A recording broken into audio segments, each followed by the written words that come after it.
الجاهلية الأولى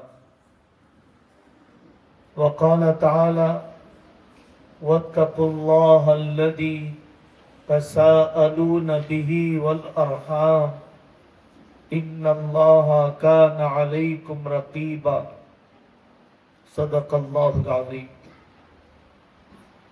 یہاں پر ہم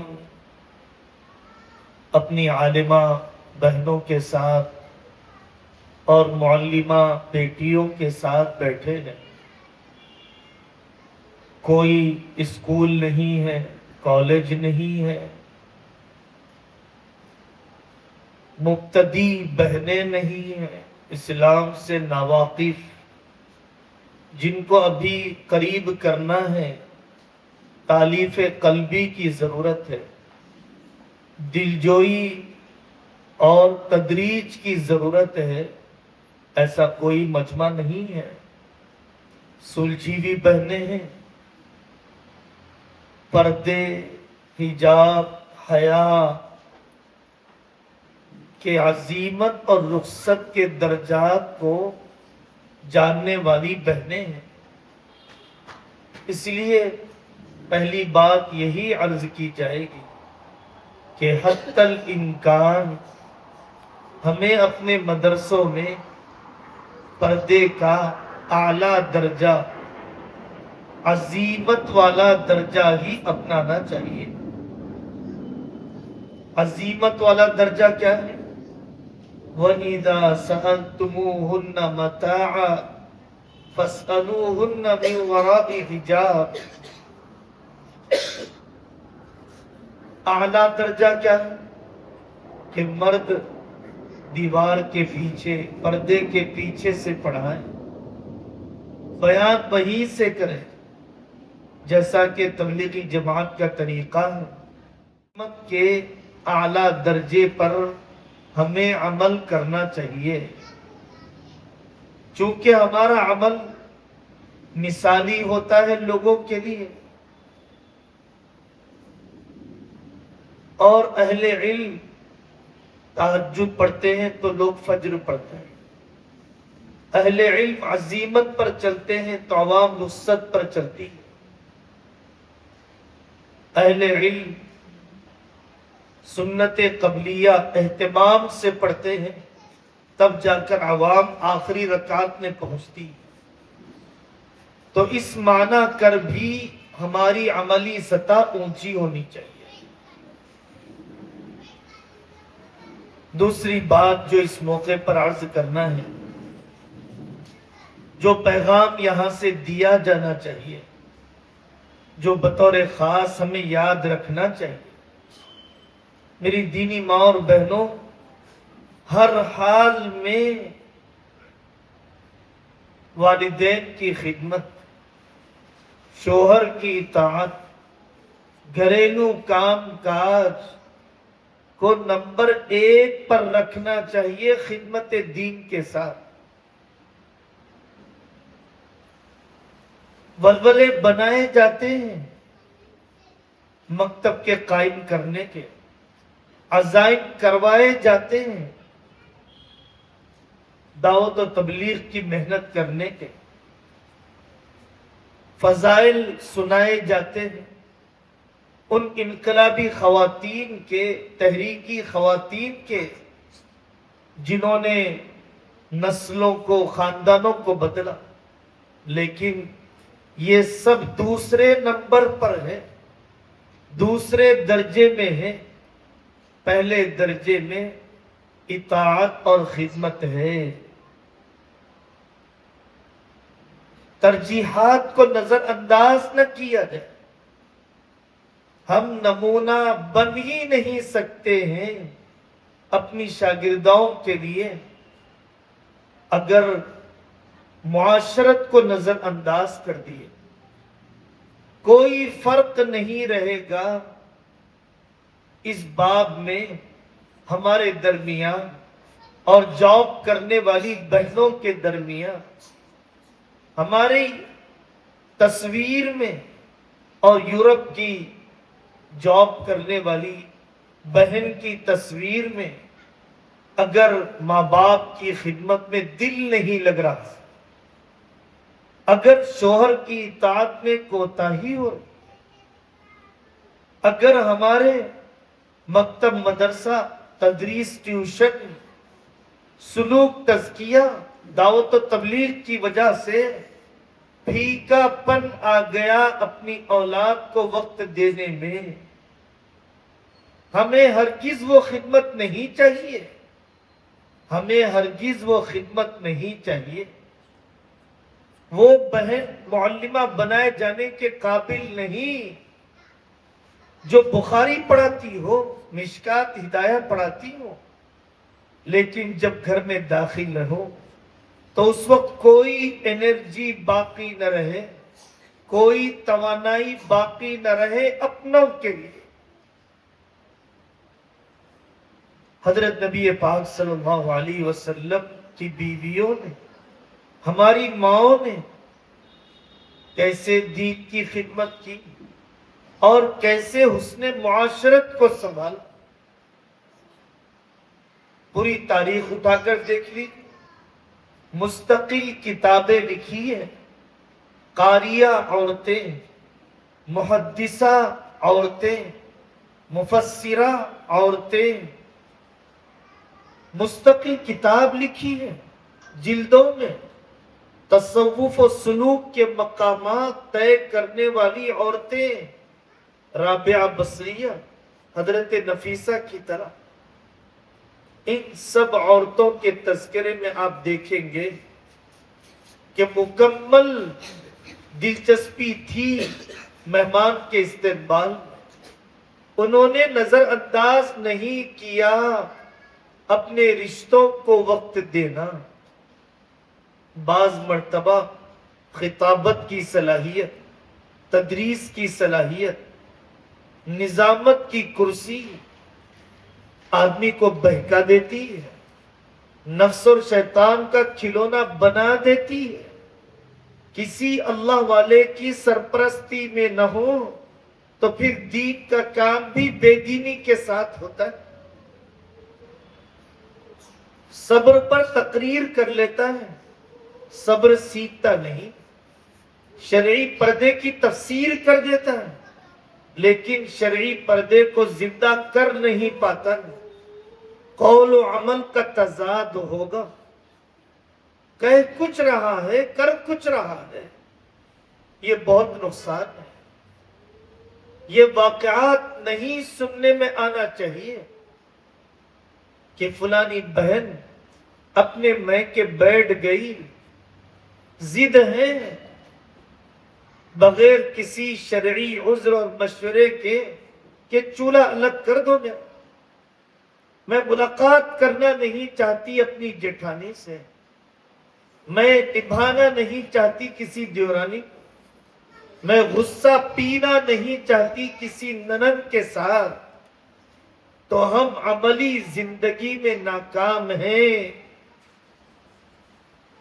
سند کے موقع پر جو سرٹیفکیٹ دی جاتی ہے ہمارے اسکولوں میں مدرسوں میں، مفتی شفیع صاحب رحمۃ اللہ علیہ فرماتے تھے اس میں ہدایہ مشکات کے نمبرات ہیں، غصہ پینے کے نمبرات کہاں، حیا پاک دامنی کے نمبرات کہاں، امور خانہ داری میں مہارت کے نمبرات کہاں، پابندی سے یہ ناشتہ کرتی ہے اس کے نمبرات کہاں، اپنی صحت کا خیال رکھتی ہے اس کے نمبرات کہاں، ماں باپ شوہر ساس سسرے اس سے راضی ہے اس کے نمبرات کہاں۔ تو یہ دوسری بات ہے کہ خدمت دین حسن معاشرت کو نظر انداز کیے بغیر ہونا چاہیے۔ ہماری تدریس اور تبلیغ تزکیے کے ساتھ ہماری گھریلو زندگی بھی مثالی نظر آ رہی ہو۔ تیسری بات،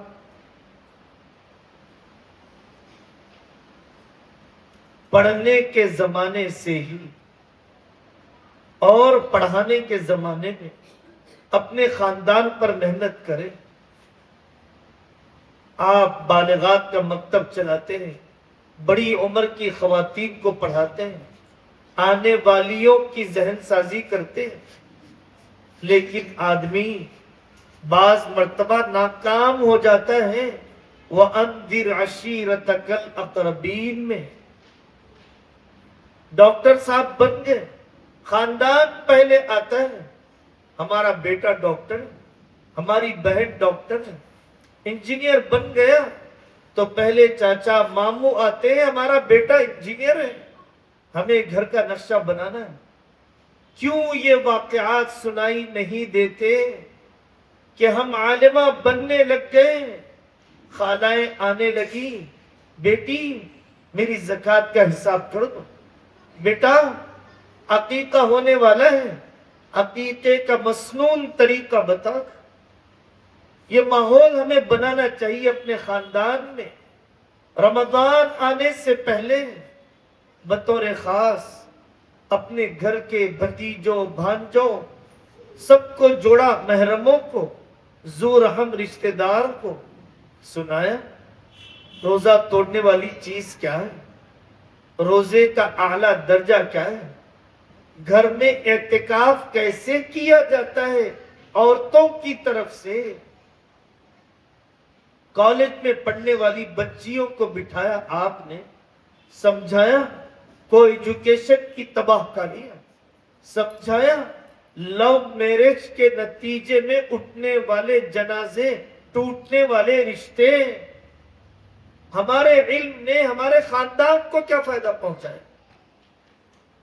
حضرت نبی پاک صلی اللہ علیہ وسلم کی معاشرتی زندگی کو دیکھو، حیات الصحابہ کی دوسری جلد کا اکثر حصہ یہی سکھلاتا ہے کہ آقا صلی اللہ علیہ وسلم کا اپنے بچوں کو وقت دینا، اپنی بیویوں کو وقت دینا، اپنی خادماؤں کے خاندان کا خیال رکھنا، اپنے پردادا اور اس سے پہلے کے رشتوں کو یاد رکھ کر صلہ رحمی کرنا، سمداوے کو نبھانا،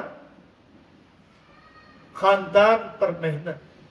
ہمارے علم کے ذریعے سے خاندان کو فائدہ پہنچ رہا ہو، کوئی نکاح نہیں ہوگا خاندان میں شادی کورس کروائے بغیر، کوئی واقعہ نہیں ہوگا طلاق اور خلا کا ہماری ذہن سازی کیے بغیر۔ شادی سے پہلے ہم بٹھائیں گے دونوں خاندانوں کے ذمہ داروں کو، سمجھائیں گے رسم و رواج کو کیسے ختم کرنے کا فائدہ ہے۔ درد ہوتا ہے تو درد کھلتے ہیں، حکمت والا طریقہ، حکومت والا نہیں، دعا والا طریقہ، دعوے والا نہیں، تواضع والا طریقہ، متکبرانہ انداز نہیں۔ تو یہ تیسری بات ہے، ہمارے علم کے ذریعے سے خاندان کو فائدہ پہنچ رہا ہو۔ چوتھی بات، انتظار میں ہے لوگ، مسائل ختم ہوں گے تو ہم دین کا کام کریں گے۔ ابھی تو مسائل ہیں شادی کے، زندگی کے، ابھی تو مسائل ہیں چولہا چکی کے سنبھالنے کے، ابھی تو مسائل ہیں دواخانے آنے جانے کے، بوڑھے ساس سسروں کے، ابھی ہم کہاں سو سکتے ہیں۔ میری بہنوں یاد رکھو، جہاں مسائل نہیں ہوتے اسے جنت کہا جاتا ہے، جہاں مسائل ہوتے ہیں اسے ہی دنیا کہا جاتا ہے۔ ہمارے ایک بزرگ تھے حضرت مولانا سعید احمد خان صاحب مکی رحمت اللہ علیہ، وہ فرماتے تھے کہ بلی سمندر کے کنارے پر کھڑی ہے، سمندر کی موجیں تھم جائیں تو میں مچھلی شکار کروں، سمندر کی موجیں تھمیں گی نہیں اور یہ مچھلی شکار کرے گی نہیں، زندگی کے مسائل ختم ہوں گے نہیں اور یہ دین کا کام کرے گی نہیں۔ حضرت مولانا خلیل الرحمان سجاد صاحب نعمانی دامت برکاتم مثال دیتے ہیں کہ آدمی کسی کو چاہ لیتا ہے تو گنجائش بنا دیتا ہے، کسی کو نہیں چاہتا ہے تو رہی صحیح گنجائش بھی ختم کر دیتا ہے۔ اس کی مثال ٹرین اور بس کی سفر کی ہے۔ آپ ٹرین میں سفر کر رہے ہیں اور جانا پہچانا کوئی آدمی آ گئے تو آپ اپنا بازو رکھا ہوا بیگ نیچے رکھ دیتے، بازو بیٹھے ہوئے بیٹے کو گود میں بٹھا لیتے، آؤ بھائی یہاں بیٹھ جاؤ، جگہ ہے یہاں پہ، آگے کیوں جا رہے ہو، یہاں پر آ جاؤ۔ اور اگر کوئی اجنبی آ جائے تو گود کا بچہ بازو رکھ دے، پیر سکڑے ہوئے ہیں کھول کر بیٹھ جائے، جگہ نہیں ہے آگے چلے۔ کسی کام کو، کسی فرد کو آدمی چاہتا ہے تو ایسے گنجائش بناتا ہے۔ اللہ تعالیٰ نے کام فرصت والوں سے نہیں لیا، برکت والوں سے لیا۔ وقت میں برکت تھی حضرت تھانوی کے، وقت میں برکت تھی قاضی ابو یوسف کے، 200 رکعت نفل پڑھتے تھے۔ وقت میں برکت تھی ابن جوزی کے، ابن حجر کے، وقت میں برکت تھی مجدد الف ثانی کی، سلطنتوں کو بدل دیا۔ وقت میں برکت تھی مولانا الیاس صاحب رحمۃ اللہ علیہ کی والدہ کے، لاکھوں کی مقدار میں اللہ اللہ کی ضربیں لگایا کرتی تھی۔ وقت میں برکت تھی تبھی تو انہوں نے 10 12 7 8 بچوں کی پرورش بھی کی، بیمار ماں باپ کی خدمت بھی کی، اور پھر اس کے ساتھ انہوں نے اپنے شوہروں کا تعاون بھی کیا، کتابیں بھی لکھی۔ حفصہ بنت سیرین ہے، لمبا باب ہے، ابو بکر کاسانی رحمت اللہ علیہ کی اہلیہ ہے، جنہوں نے ان سارے مسائل کے ساتھ بعض مرتبہ معذور اولاد تھی، تاریخ میں وہ واقعات ہیں، بیوہ ماؤں نے وہ کام کر دیا جو شوہر رکھنے والی عورتوں نے نہیں کیا، اندھی اولاد کو ایسا بنا دیا جو ہم نے آنکھ رکھنے والی اولاد کو نہیں بنایا۔ نابینا علماء کتاب ہے، مفلوج ناکارہ مہلک امراض سے متاثر بچوں پر محنت کی ماؤں نے صحت مند بچوں سے آگے بڑھا دیا۔ کمزور ذہن کہے جانے والے، اسکول سے نکال دیے جانے والے بچوں کے لیے وہ دعائیں کی کہ وہ کمزور بچہ آج ذہین دنیا کے لیے محسن بن گیا۔ انتظار مت کرو مسائل کے ختم ہونے کا، انتظار مت کرو فرصت کے ملنے کا، انتظار مت کرو حالات کے موافق بننے کا۔ ابھی تو میری ساس مزاجی موافقت نہیں ہے، ابھی تو میرے شوہر ابھی متفق نہیں ہے، کیا میرے شوہر حضرت آسیہ کے شوہر سے بھی زیادہ بدتر ہیں؟ اللہ نے ایمان والوں کو مثال دی، فرعون کی بیوی حضرت آسیہ رضی اللہ عنہا کے ذریعے سے۔ کیا موافق حالات تھے علامہ شبلی نعمانی کے لیے، حضرت مدنی کے لیے، مولانا ابوالکلام آزاد رحمت اللہ علیہ جیلوں میں قید و بند میں گھر والی کے پیغامات پڑھیے، حسرت علی موہانی رحمت اللہ علیہ کی بیوی نے کیسے ان کے قدم جمائے۔ نہیں جانتے ہو تو غزہ کو دیکھ، کیا غزہ میں جو بیٹیاں حافظہ بن رہی ہیں پنکھوں کے نیچے ہماری طرح 3 ٹائم کا کھا کر، کیا ان کے لیے حالات موافق ہیں؟ سردی کے، بارش کے، کپڑوں کی تنگی کے، فاقوں کے، روزانہ جنازے، گھر کے گھر اجڑ گئے۔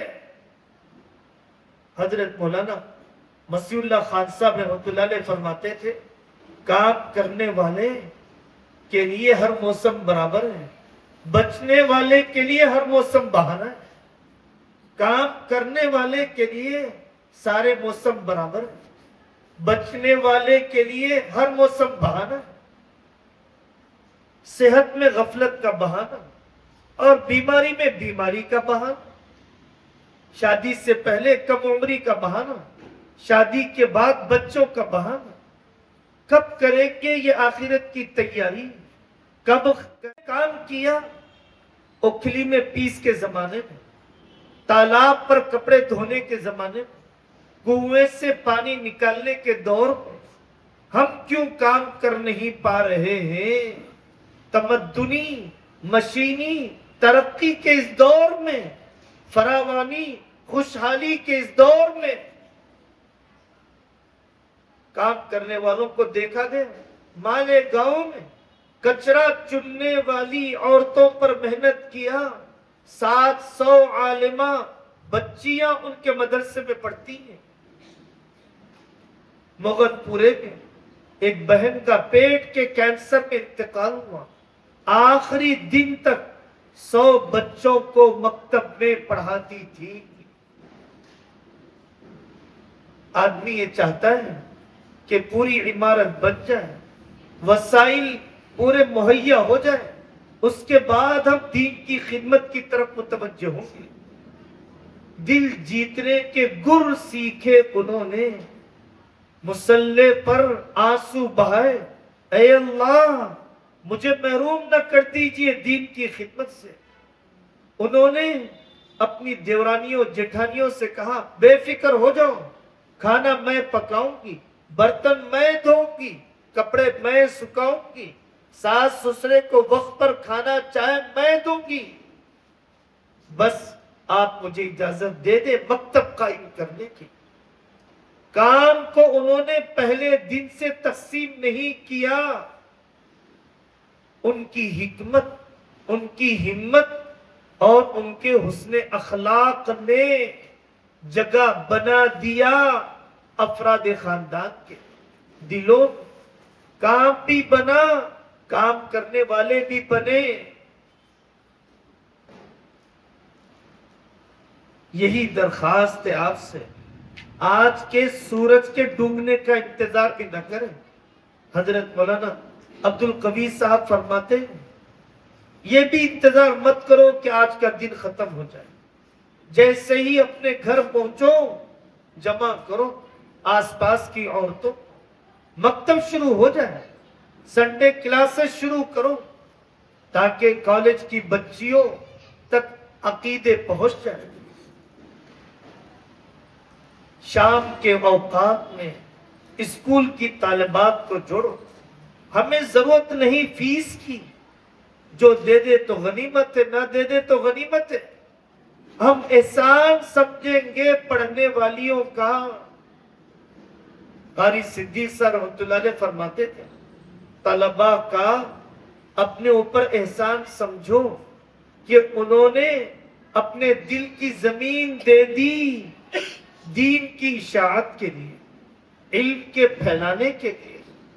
آنے والیوں کا احسان سمجھو، سنو ان کی بے ہنگم باتیں، برداشت کر لو کچھ دن کے لیے ان کا غیر مہذب پن۔ کیا نبی پاک صلی اللہ علیہ وسلم دیہاتیوں کو برداشت نہیں کرتے تھے؟ کوئی کپڑا کھینچ کر پوچھتا ہے، کوئی چلتے چلاتے آپ کے سواری کی لگام پکڑ کے پوچھتا ہے، کوئی مسجد میں آ کر پیشاب کر دیتا ہے۔ آپ نے کیا بے قابو پن کا اظہار کیا؟ آپ نے رعایت کی آنے والے جوان طلباء کی عمر میں پیدا ہونے والے خواہشات کی؟ کیا ہمارا بیٹا، کیا ہماری بیٹی ہم سے یہ سوال کر سکتی ہے جو ان صحابی نے حضرت نبی پاک صلی اللہ علیہ وسلم سے کیا تھا کہ یا رسول اللہ مجھے آپ بے حیائی کے کام کی اجازت دے دیجیے؟ کیا آقا نے بے قابو ہو کر کہا؟ غصہ آتا تھا نبی پاک صلی اللہ علیہ وسلم کو بھی چہرہ لال ہو جاتا. غصہ آنا چاہیے، غصے کی بات پر یہ بشریت کاملہ کی دلیل ہے، لیکن تربیت کے کمال کی دلیل یہ ہے کہ غصے کا بے قابو پن نہیں تھا، غصے کے تقاضے پر ناجائز طریقے پہ عمل نہیں کیا گیا. آپ نے برداشت کیا وحشی کو، ہندا کو، حبار ابن اسود کو. ضرب بڑا ہوگا تو اللہ کام لیں گے. نبھایا اپنی شاگردوں کو، پوری زندگی تعلق رکھا اپنے شاگردوں سے، پوری زندگی فراغت کے بعد تک. نصاب پڑھانا کافی نہیں، نصاب کی تکمیل کے ساتھ شخصیت کی تعمیر ہو. نصاب کی تکمیل ہو گئی، شخصیت کی تعمیر پوری نہیں ہوئی. نورانی قاعدہ مکمل ہو گیا، زندگی کو ہم نے نورانی نہیں بنایا تو ہم اپنے تدریس کے کام میں مکمل کامیاب نہیں ہیں. نظر ہے آقا صلی اللہ علیہ وسلم کی جابر ابن عبداللہ پر. کیوں بھائی تم نے نکاح کر لیا نہیں کر لی؟ آپ صلی اللہ علیہ وسلم کی نظر ہے کم عمر بیوی کے تقاضوں پر بھی، اور زیادہ عمر والی بیویوں کے جذبات پر بھی. آنے والی شاگردوں میں عمر کے تفاوت اور عمر کے فرق اور عمر کے اعتبار سے جذبات کی رعایت ہونی چاہیے. آپ نے تنبیہ بھی کی ترغیب کے ساتھ، ڈانٹ ڈپٹ بھی کی تشویق کے ساتھ. ابن عمر اچھا آدمی ہے، اگر وہ رات میں نماز بھی پڑھ لیتا. خریب بہت اچھا آدمی ہے، ٹخنے کے نیچے کپڑا نہ رکھتا اور بال کان کے نیچے نہ بڑھاتا. تو آپ کی تنبیہ سے پہلے ترغیب ہے، ترہیب سے پہلے تشویق ہے. نعم الرجل خریب لولا طول جبتی و اسبال ازاری. حضرت مولانا عبد القوی صاحب فرماتے ہیں ہماری والدہ شکایت کرتی والد سے، بچے مانتے نہیں ہیں. تو والد صاحب کہتے کہ تم بھی ایسے وقت میں حکم نہ دو کہ وہ نافرمان بن جائے. ابھی کھیل کود کا جذبہ ان پر غالب ہے، بے رغبتی کا وقت ہے، تو بے رغبتی کے وقت انہیں کوئی حکم نہ دو. جب رغبت ہو، دلچسپی ہو، جب حکم دو. اشعریین سے ایک قبیلہ تھا. حضرت نبی پاک صلی اللہ علیہ وسلم نے فرمایا اللہ کا عذاب تم پر آئے گا، 1 سال کا وقت دیتا ہوں، اپنے قبیلے پر دین کے علم کی محنت کرو، پڑھو وہ کتابیں. اللہ کی نیک بندیوں سے تعاون کیا، اپنے شوہروں کا، آنے والے بچوں کے کپڑے دھوئے قدم جمانے کے لیے. قاری صدیق صاحب رحمۃ اللہ علیہ کی گھر والی گھر سے کھانا پکا کر دیا، دیتے ہیں آج بھی گاؤں میں آنے والے طلبہ کے لیے. آسام میں آرکاٹ کے علاقے میں تب جا کر استانی ماں کا، شاگردہ کا دلی تعلق ہوتا ہے. ہم ایک ادارے میں گئے 2-4 مہینے پہلے، ہمیں بتایا ہے طالب علم بیمار ہو جاتا ہے، ہمارا استاد پیر دبانے لگ جاتا ہے، بے قرار ہو جاتا ہے. مثال یاد دلا دی اپنے اکابر کی.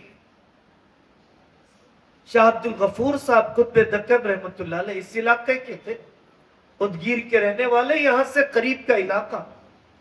طالب علم بھاگ رہا ہے کھیتوں میں، چھپ رہا ہے پہاڑوں میں، اور یہ اس کے پیچھے پیچھے بھاگ رہے ہیں. پتھر مار رہا ہے، میں پڑھنے کے لیے آنا نہیں چاہتا، اور حضرت فرما رہا ہے بیٹا میں تو لے کر ہی جاؤں گا. قاری حضرت مولانا رشید احمد گنگوہی رحمت اللہ علیہ کے پاس استاد تھے.